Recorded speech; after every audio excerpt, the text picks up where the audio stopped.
Hi there, Steve Kaufman here in Palm Springs. I decided to try filming outside because I had some negative comments about the redness of my eyes using the lights inside. I'm going to talk about spaced repetition systems, which are very popular amongst language learners. I'm going to give you my perspective on them and why I don't use them a lot. Down here in Palm Springs, I've been here for about 12 days, enjoying it. It's very warm, it's sunny. We're having renovations done on our house in Vancouver, which is a good reason to be down here. Also, we were able to get our second vaccine dose, the Pfizer, and we appreciate that. And minor excitement, like a bat flew in the house a couple of nights ago, and following, we were able to close it into one room, and the next morning phoned the wildlife, who came within 40 minutes and took it away. Very impressed with the level of service. Now, spaced repetition. Now, remember that to me, and I think this is sort of beyond dispute, the most important elements in language learning are your attitude. In other words, are you enjoying it? And second of all, are you putting in the time? Those are the overwhelming issues. So obviously, if you enjoy doing spaced repetition systems, then you should do them. Even if they are a less efficient way of spending your time than something else. If it increases the amount of time you spend with the language, then they are good things to do.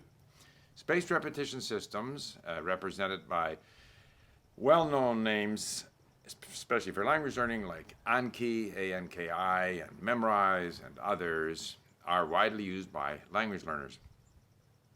The idea is that there is an ideal sort of spacing between when you first encounter a new bit of information to learn, like a word, and when you should next meet that, and then next, and then next, and next again. And so typically in spaced repetition systems, there are flashcards, and you schedule these new words or phrases to appear at a certain interval, which the app will, schedule for you in a way that optimizes your ability to retain these bits of information. So there's nothing wrong with doing that. So why am I not a fan? And I should point out too that at LingQ we also use spaced repetition systems, and we have flashcards. But to me, the use of flashcards, spaced repetition systems, etc., is the advantage of it is that it's a randomized way to expose you to the language, a different way than, let's say, reading or listening. So it's another way to get at the same bits of information. I am not persuaded that the sort of optimized algorithm achieves a great deal. Because, it's not like you're learning objective facts of history, which there might be 5,000 that you need to learn, or 1,000 or some such number.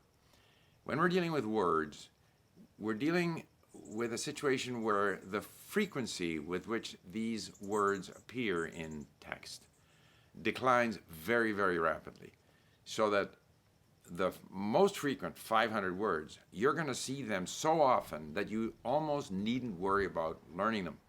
But that's when the spaced repetition system is going to be the most effective.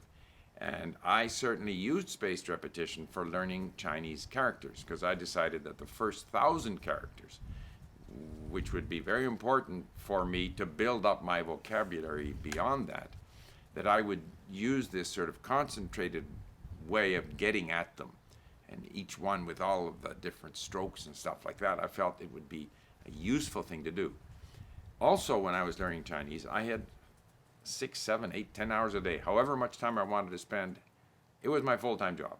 So I would still have 3 hours of one-on-one lessons with my teacher. I would still be reading a lot. I would be listening a lot. And I would put in an hour or so a day with these 1,000 highest frequency characters using sort of a self-designed spaced repetition system. However, since that time, I have never used spaced repetition systems. Whenever I find myself going through a long list, and remember that in the languages that I have learned at LingQ, the number of sort of words that I have saved, links that I have created, numbers in the tens of thousands. Okay? In a way, the way I create flashcards at LingQ, every time I save a word at LingQ, I've created a flashcard. Every time I save a phrase, I've created a flashcard. And I do review these when I turn the page. When I have just read a page and there's a bunch of words there that either I just saved or I've saved previously and they've shown up again, and to kind of refresh them a little bit, to hit me again with them, I'll review them as I turn the page. But I will not sit down for a list of 5,000, 10,000 words that I have saved, in other words, flashcards that I have remembered, or in Anki terms, a deck that I have created simply by reading and listening on LingQ and saving words and phrases. I've got a deck. I've got lots of them. I can even, on LingQ, if I tag them, I can tag them for verbs. I can tag them for other parts of speech. I can look at only the ones that I just met or the ones that I almost know. And I've experimented with all of these different ways of going through these words in some kind of a concentrated learning session. And I always find that I lose interest, so I do it sporadically.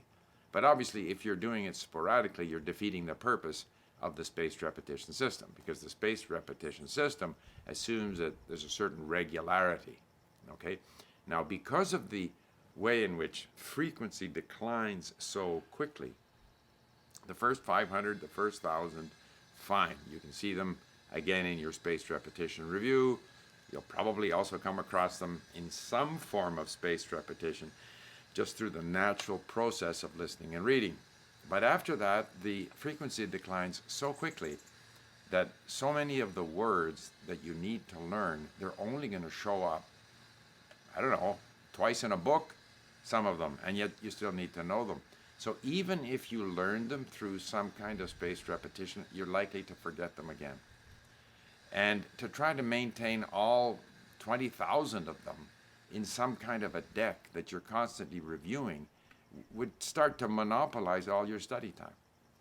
So I repeat what I said at the beginning. People who enjoy doing that should do it.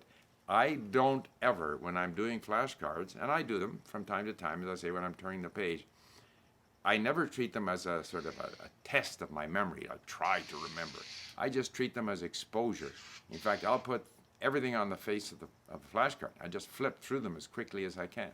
One thing that's good about our flashcards or activities at LingQ is that we have a variety of different activities that come at you in a randomized way. So again, by randomizing the nature of the activity, in other words, it's either a flashcard or a reverse flashcard or dictation or a closed test or multiple choice, so that makes it a little more interesting. But I always come away, if I ever do sit down for 30 minutes and just to go through a deck of saved words and phrases, I really wonder if I achieved anything. And of course, if I don't do it regularly, I won't have achieved anything. But the idea of spending half an hour a day when I only have an hour to spend on language learning, to spend that time on flashcards is not something that I'm prepared to do. The biggest part of my learning time is simply listening. There is another issue with flashcards, and I'm not a neuroscientist, but Manfred Spitzer, whom I often quote, he is a neuroscientist, and he says that the brain has trouble learning details. We forget details. They're in our hippocampus, we lose them, we forget them.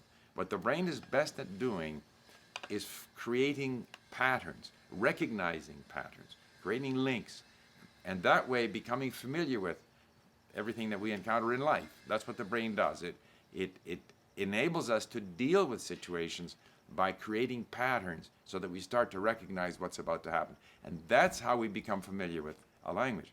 And my impression is that if I can listen and read to content of interest without worrying too much about what I forget and what I remember, gradually over time, my brain is going to become familiar with the language, and that is a more effective, and in my case, more enjoyable way of learning than trying to go through these stacks of flashcards. You know, a big problem I think in Anki for many people is even creating these decks. At least at Link, this job is done for you, because when you're reading and saving words, you're adding items, words or phrases to the deck that you're going to review. But I still think that once you're, you know, the number of words that you have saved, the links that you have created starts to get over 10,000, I don't know how you can continue doing justice to the principles of these, you know, the algorithms of spaced repetition, and at the same time find time to do the listening and reading and speaking that you also need to do. And so there you have it. I use, you know, at Link, I arbitrarily decide that a certain word is no longer status 1, it's now status 2. I know it a little better. Status 3, I know it even better. And status 4, I know it.